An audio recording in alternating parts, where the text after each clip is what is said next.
मुंबई आणि उपनगरात रात्रभर पावसाची जोरदार हजेरी। मुंबईसह ठाणे, पालघर, रायगडमध्ये रेड अलर्ट, तर रत्नागिरी आणि सिंधुदुर्गमध्ये ऑरेंज अलर्ट। मुंबई आणि ठाण्यातील शाळा महाविद्यालयांना आज सुट्टी। रेड अलर्टच्या पार्श्वभूमीवर निर्णय। पालघर, कल्याण, सिंधुदुर्ग, रायगडमध्ये ही सुट्टी जाहीर। नांदेडच्या 4 गावात 293 जणांची पुराच्या वेढ्यातून सुटका।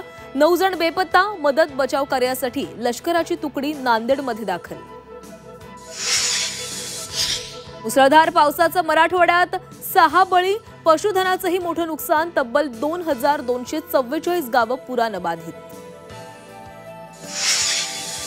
कोकणातही पावसाचा धुमशान। रेड अलर्टच्या पार्श्वभूमीवर नदीकाठच्या गावांना प्रशासनाकडून सतर्कतेचा इशारा, तर मुंबई गोवा महामार्गावरील वाहतूक सुरळीत।